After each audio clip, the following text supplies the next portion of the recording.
this, the fifth window in the 2020 TooFatLardies Advent Calendar. So here we are, 5th of December.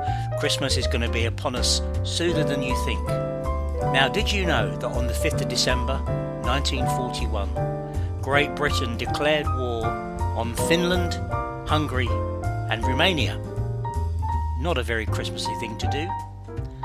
But let's see if any of the battles involving participants from Finland, Hungary and Romania managed to make their way into Richard's Dream Battlefield Challenge.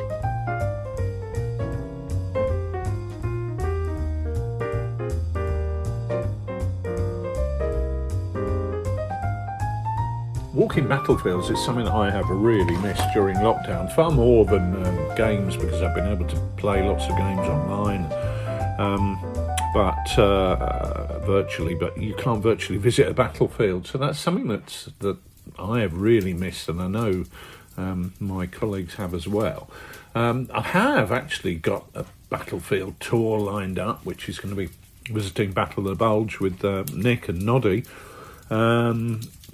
We were due to be going out about now, actually, but we'll have to see when that happens. So I guess you can't really say that's my dream battlefield challenge, because I've already got that lined up, and the other thing is I already know quite a lot about that. But as for dream battlefield challenges, well, Normandy's obviously always high on the list as somewhere interesting to go. There's always something you can find in Normandy.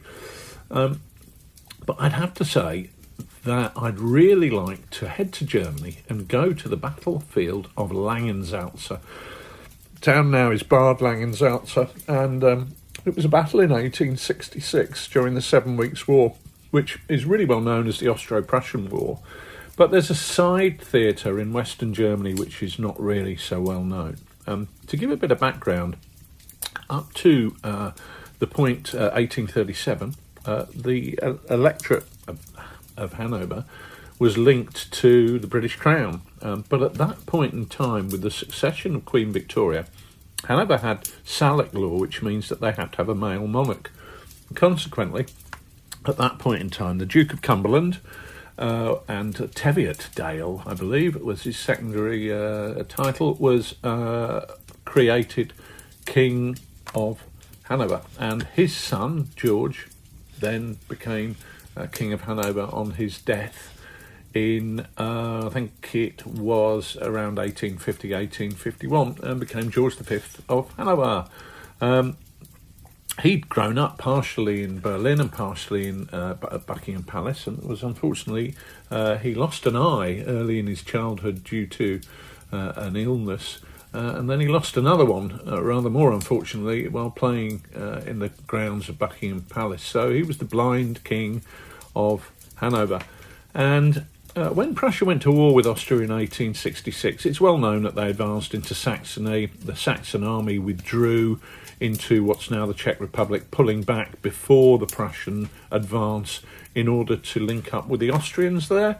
The Prussians continued, and then you have the campaign of Königgrätz, where that culminated in a Prussian victory.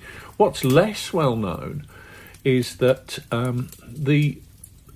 Austria was the predominant state of all the German states at that point in time in the Deutsche Bund, which had its federal parliament at Frankfurt on the River Main.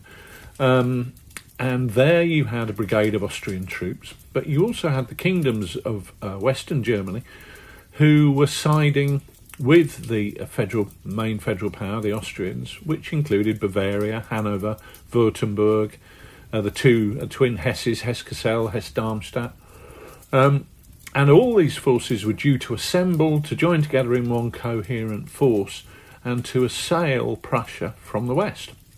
Well, the Prussians didn't have a lot of spare troops, and they sent 3 divisions along, very much a mixed bag of troops under Eduard von Falkenstein, Landwehr troops, some line troops, but also allied troops from some really small states, such as the Hanseatic League states, which were deployed together to invade Western Germany with a view to moving rapidly and taking out their opponents in detail before they had a chance to join together.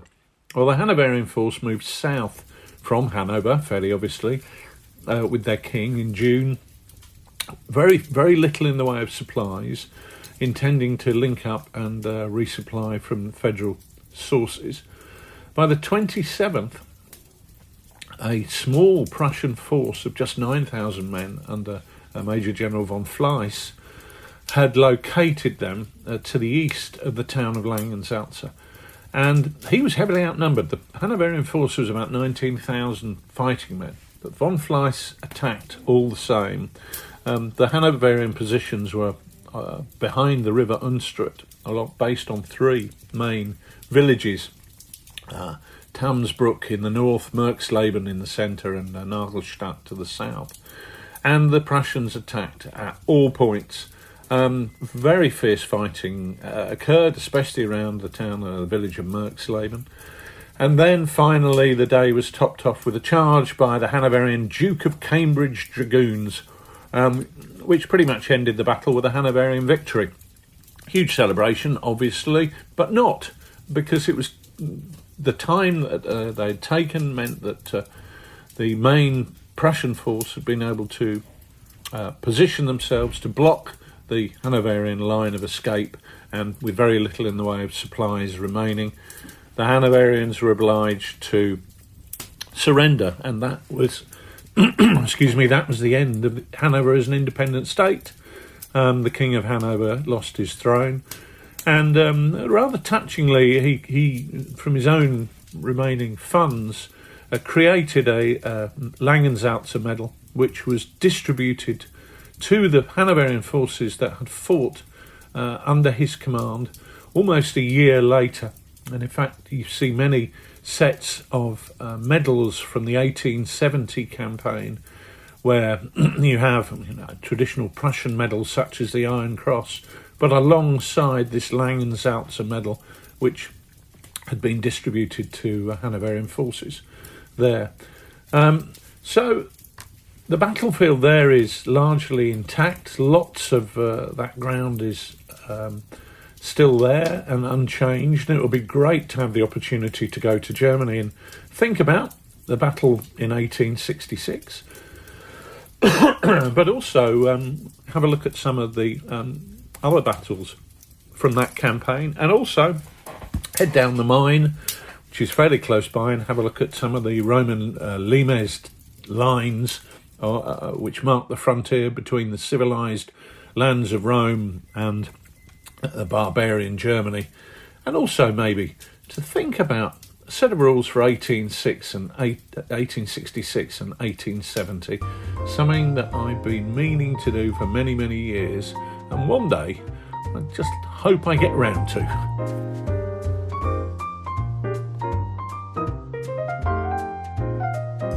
Remember, lard is for life and not just for Christmas.